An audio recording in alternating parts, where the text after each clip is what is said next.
Hey there, BookTube. Noah. Everyone who reads and must converse is the channel. Thanks for coming back, and happy Tag Tuesday. This is a day where a lot of people are doing tags, and I sometimes take part, sometimes don't. I have a lot of content, but I was tagged by this one for this one by Tom at LA Books, and he did a great job with it. I've seen so many people doing this tag, and original by Sean the Book Maniac. I'll have both of them linked in the description box. And I believe the first one that I saw doing this is Lukash at a Cruel Reader's Thesis. But since have seen, I think the last one I saw was Jordan Parsons, which there's some overlap to our kind of bucket list idea. Shelley Swearingen, it was almost like a TBR. So I saw people just kind of handling this tag in different kinds of ways. First off, I was thinking just very epic books that you can't get your hands on and might be a once in a lifetime kind of thing. But then I just kind of figured I could do whatever I wanted with it, right? So this is my bucket list tag. I kept with the idea Mookse and the Gripes bucket list book tag is what it is. And in the fullness of time, what books do you want to definitely have had read? And I couldn't come up with 10, so I'm going to give you 7. This is because I just kind of read whatever I want. I read whatever I want, whenever I want. I don't shy away from big books. I don't shy away from crazy stuff. So something like, Finnegan's Wake. I've read Finnegan's Wake. Not the whole Finnegan's Wake, but I've read Finnegan's Wake many, many times as far as bits and pieces and just going at it. It is crazy, and it will give you a make you feel like your brain is melting to try to work into this and figure it out what Joyce is doing. But if you want to read it, just read it. Something like that. And so, what kind of things made my bucket list book tag? Here we go. So I went with a book that is just on my shelves, first off, that I can't wait to read, that I just haven't had time to and haven't made time for, and it is Lanark by Alasdair Gray. This book seems like just a badass work, and what a great edition. This is a Harvest Harcourt Brace and Company put this edition out.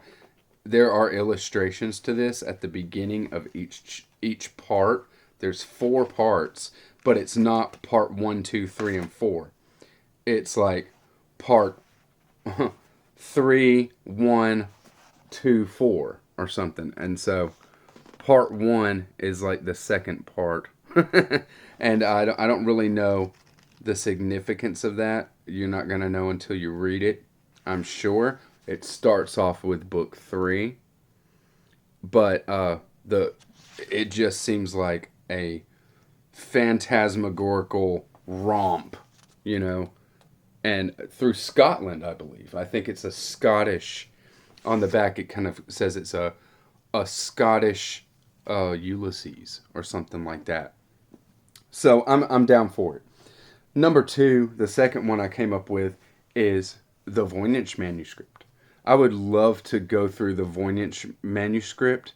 I know that there is a Folio Society edition that is reproductions, facsimile reproductions. I don't know if it's full on complete, but the book is intriguing to me. And the only thing I could compare it to that I have read is like the Codex Serinfinianus, which is just a full on imagination exercise that you just don't know what things mean, and the visuals are really, really cool, even though you don't know, they don't make sense. And so it just is this kind of explorative thing, and I feel like the Voynich Manuscript might be something to do the same kind of thing that this tries to do with somebody as well. Give you some input give you something that you don't know what they're talking about. There's a script, but it is nonsensical, and so you can't read any words. It has to be full on imagination. So, I would love to get my hands on a Voynich Manuscript edition at some point and go through that. The third thing that I came up with is an author that I want to read everything that they do. And there's many authors that are like this with me. If there's an author that I love, like really love, love, love, I'm going to read everything by them at some point. Thomas Pynchon, Borges, William Gaddis, and Clarice Lispector. Clarice Lispector is somebody that I feel like I want to read everything that she wrote, every word, even her interviews and essays, anything, because what a beautiful, amazing mind. And it's just something that I feel such a kinship with. I need to know it, to have experience with everything that she put out there. So I want to have all of Clarice Lispector's writings read. And here's a lot. There, number 4. There's a lot of overlap with this one, and this is what I called out with Jordan Parsons, but others as well. I would love to read Proust's In Search of Lost Time, the entire series, or maybe it's one book sectioned off into different volumes. It doesn't really matter, right? I want to read the entire Proust In Search of Lost Time, and I just haven't made time for it.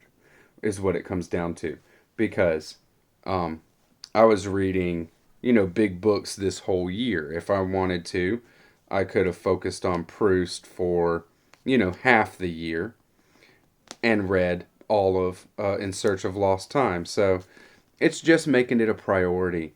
But I do want to have the entire In Search of Lost Time read by, in the fullness of time, right?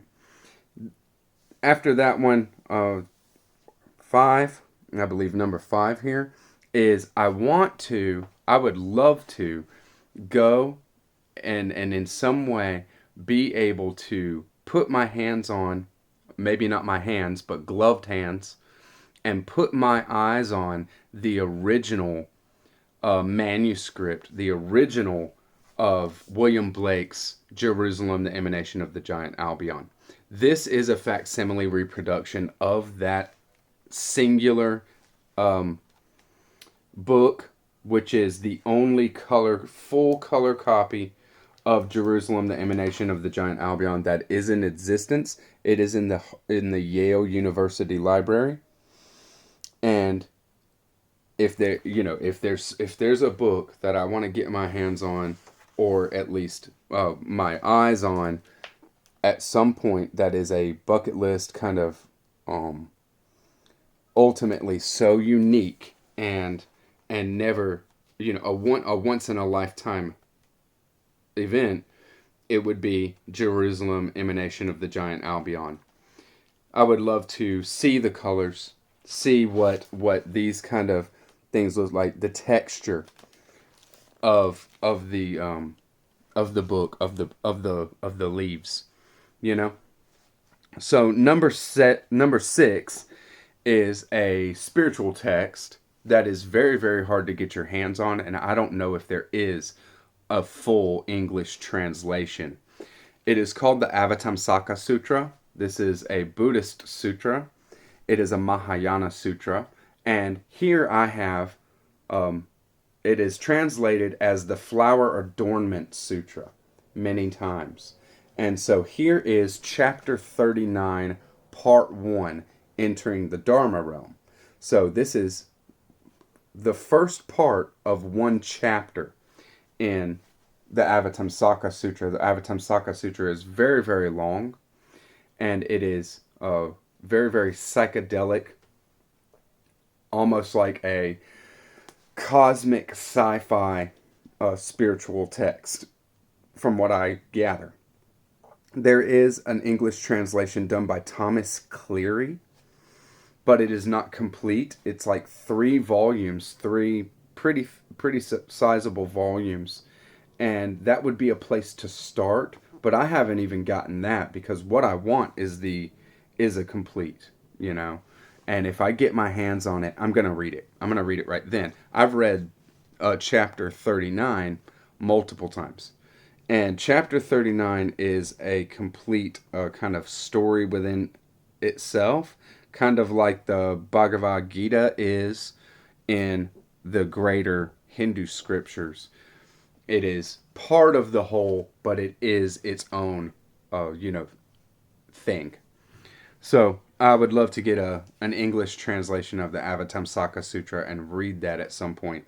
And my final, number 7, is something that I have overlap with Matthew over at Bottle Books. I'm going to go ahead and shout him out because in his tag of the same name here, he called out that he would love to read the Zohar. This is most of the Zohar. I have 11 of the 12 volumes right here. It's a 12-volume set done by put out by Stanford University Press. This is called the Zohar Pritzker edition. It is done by Daniel C. Matt, who is a scholar in Jewish mysticism and Kabbalah. It was done over the course of like 7 years using a lot of different source materials. It is full of footnotes. It is full of annotations to really get a reader there where you can understand what's being conveyed. It is originally written in Aramaic, which is a form of Hebrew, and it is from the 12th, 13th century, somewhere like that. And I definitely want to have this read. That's why I have it, right? before I pass on out of here, right? I got many moons to go. No worries. I have no doubt that I'm going to get most of this stuff done that's in this tag, maybe with the exception of getting my hands on the, maybe like the William Blake one off, because I might need a friend in a high place to get there. But maybe one day, right? I can't, doesn't hurt to dream. So, this is a cool tag to kick around and think about what books really mean a lot to you, or authors for that matter, because I threw, all of Clarice Lispector's works in on there like that. So I'd love to see people's ideas about this. How about I tag a few people just to finish this up? How about Josh at Working Man Reads? I'd love to hear what you got to say, brother, for sure. The Falcon, I'd love to hear what you got to say about books that you want to get read, no matter what, eventually. And then how about Mark Richardson? I haven't seen you do this tag. I can't believe that you might not be tagged yet. But there we go. I'll tag 3. I'll tag 3 bros. How about that? I've seen so many people doing this tag, so I'll tag 3 dudes and we'll see what you come up with. Thank you very much, BookTube. See you on the next one. Bye bye.